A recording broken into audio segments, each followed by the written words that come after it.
where we wine, dine, and work out, giving you the tips that you need to live a healthy lifestyle. I'm Susan Irby, the Bikini Chef, and we've taken it on the road this week. Bikini Lifestyles is in Alabama, and I want to say that we're sponsored, though, by Flatabo Automotive Group of Irvine, and we're a long way from Irvine right now. We are in Harpersville, Alabama, at Stone Hollow Farm, and we're with Deborah Stone. And Deborah, you've been so kind and welcoming to have us on the farm today, and we're just really excited to be here. And you're lucky that you get to be here every day. That's right. Now let's go into the goat cheese. We were outside. We were able to meet a lot of the goats, and they had a lot of newborn goats. And you were saying, I was always asking if they were friendly, and you said that goats by their nature are friendly. They are. They're like puppies. They're like puppies. Well, they were really sweet.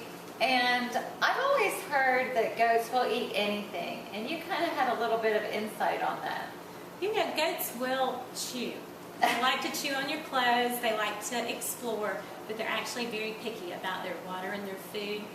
They will not drink water that is not clean, and have an opinion about what food they're eating. Wow. And you were saying that kind of translates, or I was thinking that probably translates, if goats are sort of clean eating like that, that's why maybe their milk and the things that they produce is healthy for you. You know, I don't know how it affects the milk in terms of health benefits, but the milk is absolutely a better product, in my opinion. You get about half of the fat calories in goat milk in one serving, as you would in a cow's milk. And also, it makes very easy digestion for lactose intolerant patients. Right, and so it is much lower in fat. I've also heard that great studies have been done to say that it's really good for brain health. Have you ever heard that? I have not heard that. Well, you're very smart, so she must We'll have be. to find that out. Yes. So talk a little bit about earlier when we were outside on the farm, you were explaining to me about those fat molecules and how they aid in digestion. Well, the fat molecules are much smaller than a cow's fat molecule. Okay. So it's just easier for the digestive system to break down. You know, and that translates into easier digestive health. A lot of people that I have had this experience with one client that got terrible migraines from cow's milk, and came to the pantry and asked to purchase some goat's milk and some goat's cheese, and his family was pretty amazed at how well he did. He did not have a migraine, and so today he consumes goat milk products. Wow. So that was, really good testimony to how it definitely is, and maybe that kind of relates to the brain health in some way, and I have several friends who are suffering from migraines, so I'm going to have to tell them about that. We're telling me that your goat cheese is GMO free, it's all that. So tell us a little bit about the actual production of your goat cheese. Okay. We knew that we were going to be a small batch facility. What do you consider a small batch? Well, we have 29 goats right now. So when we pasteurize and produce cheese, we're pasteurizing anywhere from 40 to 110 gallons in one day.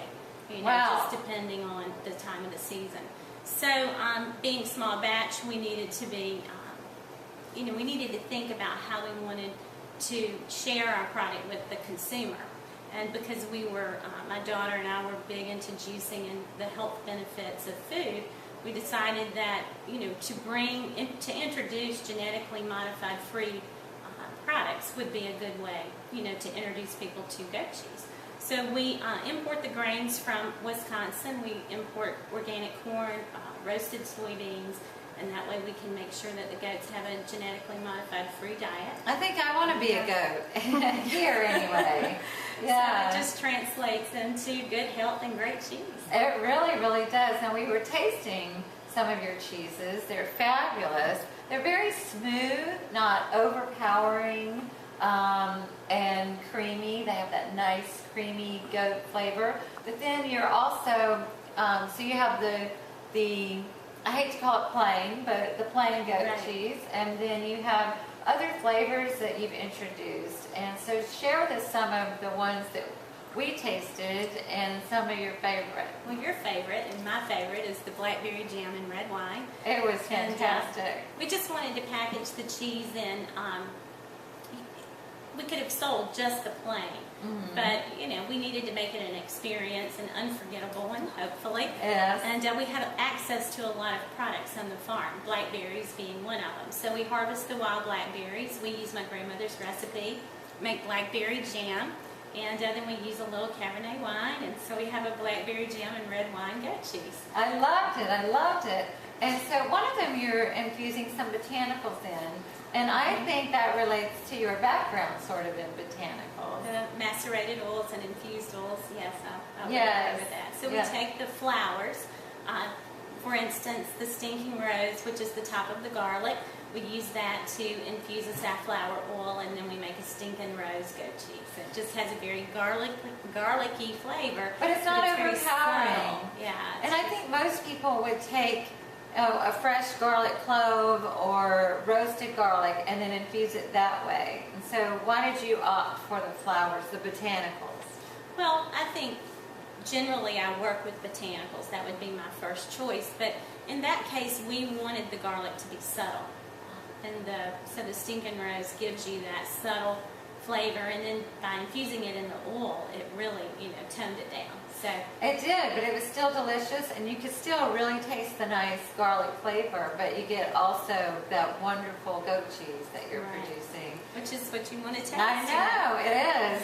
And so one of the other ones we tried was the Vidalia onion, and it was Vidalia onion and something else. And muscadine syrup. Muscadine syrup. Muscadines, or I guess, is that an Alabama thing? Or a Southern It's thing? a southern thing, a little bit of a Where's that we southern buy thing. it?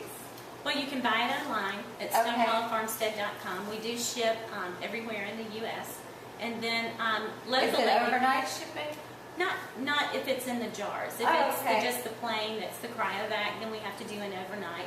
It also is affected by the season, but we pack it on ice, and so depending on how long the ice is going to last, if it was, summer in Arizona, Right, we then would we'd definitely it. overnight it. So, so you we can can buy buy it it at online. stonehollowfarmstead.com, and then locally you can buy it at all the gourmet grocery stores. Fantastic.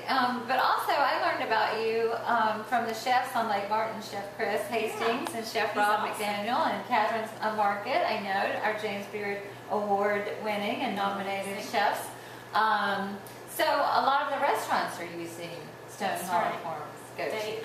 We have a local distributor, Evans Meats, and so they work with most of the white tablecloth restaurants, and so Chef Hastings is one of our fans, and we're excited about that. And I just want to thank you again, Deborah Stone of Stone Hollow Farm and StoneHollowFarmstead.com for having us out to the farm. I love taking Bikini Lifestyles on the road. Thank you. And Susan Irby, the Bikini Chef. It's Bikini Lifestyles on AM 790 KBC. We'll be right back.